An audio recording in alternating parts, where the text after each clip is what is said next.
All the news from Apple's WWDC, Oculus wants to go mainstream, and Twitter CEO Dick Costolo steps down.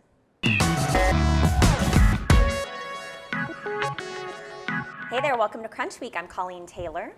I'm Daryl Etherington. I'm Matthew Lindley. Let's kick it right off with something that I feel like we don't talk about enough, which is a company Definitely called Apple. not. Definitely not. Yeah, I've heard that there's I've some heard of news them. out of them this week, which is unusual. We hardly ever hear anything from this company, but Yeah, no, they did have some news, which is rare, and I think people paid some attention to it. But they had their annual developers conference, which they have at Moscone West, which is where all the developer conferences And how much are the tickets for that? They're like thousands of dollars. They are thousands of dollars. I actually don't know the specific amount, but I think it's like around $2,000 or $3,000 or something like that. But so did they deliver? You were there for us in person at the keynote, which is what everyone's always excited about. They did. I think so. This one there was no splashy hardware announced, which is what a lot of people look for, especially like in the mainstream media. But there was a big announcement in the form of the Apple Music, which is their new streaming service. Right. It seemed like a lot of these announcements seem to kind of be Apple's version of things that already exist and were brought to us by startups. Like with Apple Music, this is similar to Spotify and. Well, actually, it's funny because the timing is interesting because Spotify, like those stories about them raising like a gargantuan funding round at whatever $8-ish billion valuation. Yeah. It's like strategic timing there. It feels like so. I don't know. I think that was definitely strategic. Did you see his tweet? The Spotify Daniel founder. Ek. Daniel Ek. He deleted it. He did delete it. Pretty soon, but it was just said, "Oh, okay." yeah. But they do have a rep for that. Like after every big event where they're talking about software features, which is normally WWDC, because that's where they introduce like the next generation of iOS and the next generation of OS 10. Usually you'll see someone, usually us, hopefully us, do a breakdown of like, here are the startups that are now in danger because of what Apple has announced. Right. And this time it's, RDO and Spotify and potentially Pandora. They have a radio thing, which to me is still the most confusing part of that whole thing. Like it's a 24-hour streaming radio station that's hosted by a DJ. Series of DJs, not one DJ operational Like for 24 hours. Sirius or like Sirius. Okay. But like just a single channel called Beats One, and it just seems like, is that something people want? I don't know. I guess it's something people want. But it's Would you Apple, want that? so Okay. someone will want it. So this is huge. What did you think? What was the consensus around the watch? I mean, there were no splashy hardware announcements at this WWDC, but the watch is kind of the most recent big thing that's come out from Apple.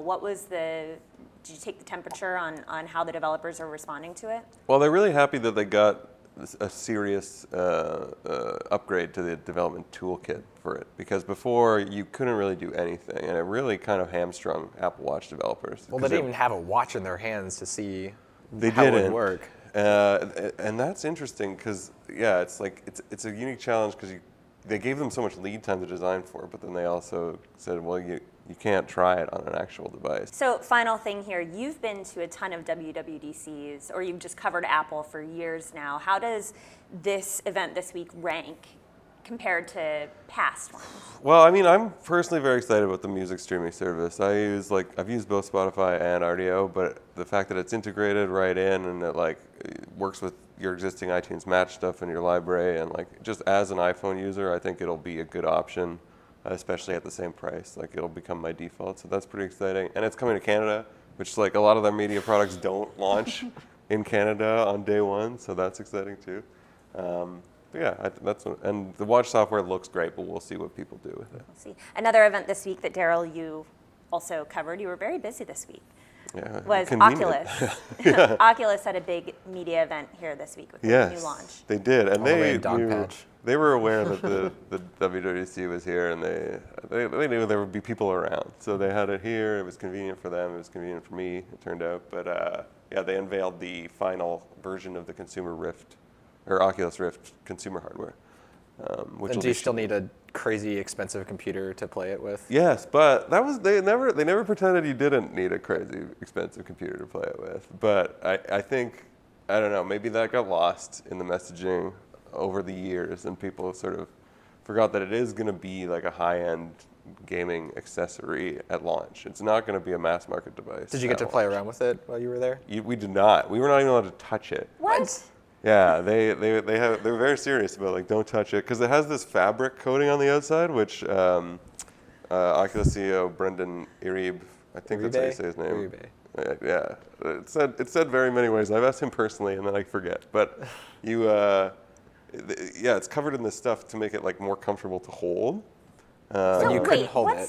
What's the But we can point hold of it. this? No, I have a theory. I think It's like that it turns out it's cardboard. Yeah, it's just a piece of plastic. Like there's actually nothing going on there. I saw these photos of Brendan wearing it. Yeah. And so he's like, "Oh, I'm having so much fun over here," but Yeah. nobody who was Is his head moving the whole time? It's just like.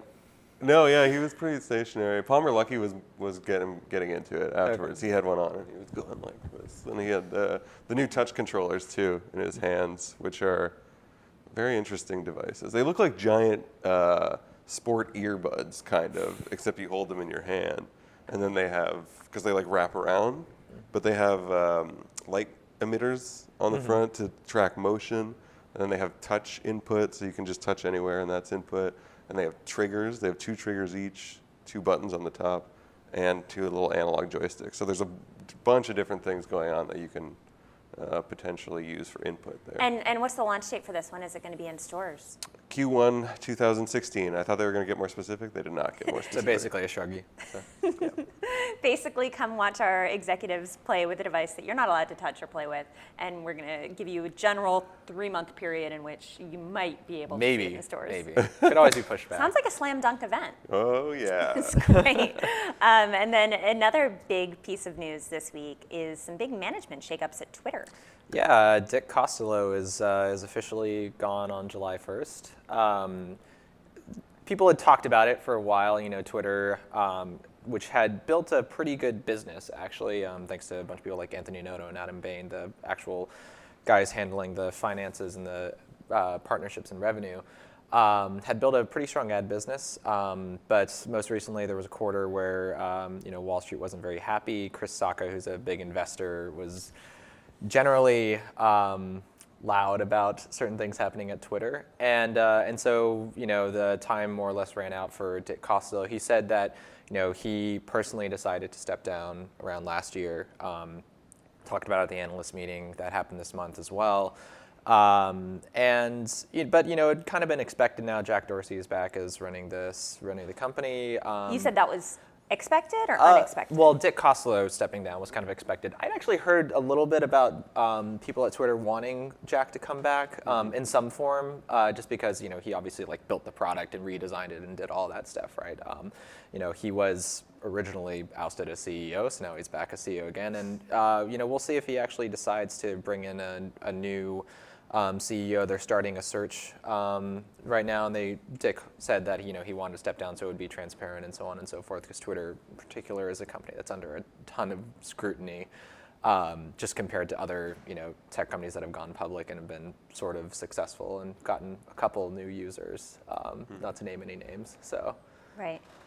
Yeah, I think it's, I thought it was a surprise, even though I think everyone's been talking about Dick Costolo leaving for a while. It still seemed like a surprise. I think when people it thought he happened. had more time still, Right. or he was going to be there for a little bit longer. And so it kind of when we saw it happen, we were like, this can't be right, Yeah. already. So The stock certainly spiked up, though. I think Wall Street just likes to see change. Yeah. well, sorry, go ahead. No, I don't know. I was going to ask about Bain actually, but let's think about this because some people are thinking he might be in line. I saw that on Twitter. There are a couple potential candidates that are being thrown out there. Adam Bain and Anthony Noto, the CFO, had constantly been considered potential names for CEO successors. Obviously, Jack Dorsey, though he's running another company, is a good candidate. People there like him still in some form, and I think that, generally speaking, people at Twitter liked Dick a lot. He's a very passionate, very inspiring leader for people there, but there just wasn't enough there in terms of him being a very visionary in terms of product, and obviously the top of the company had been a complete revolving door at both the product level and the operating officer level and things like that. Kevin Weil, a longtime Twitter guy, is currently running product, and obviously we'll see how long he lasts given the revolving door. What could anybody possibly do, though? I feel like maybe the expectations are just too high here. This company got way too much private funding. There's too much hype around it. Well, so did Facebook, right? Right. All of these internet companies that they're great, but I don't know. Is Twitter really ever going to be a $100 billion market cap company? They've kind of shifted their messaging about that a little bit. So now they want to focus on the total reach, which is not people just logged into or registered to Twitter, but also it's anyone in the world who's ever heard of Twitter. Yeah. Have you seen a tweet? Great revenue. All these sort of fuzzy analytics numbers. I think that it should just be proud to be what it is, which is a great media platform. It's sort of niche. I don't know that it's going to be as big mainstream thing. It's everything has to be this huge moonshot, and I don't know. Maybe it could just be a Or nice, Google could buy them. Right, Yeah. this is the thing. Now we're hearing all these acquisition rumors and stuff. So we'll see. It seems like Twitter is going to have some big news in the future.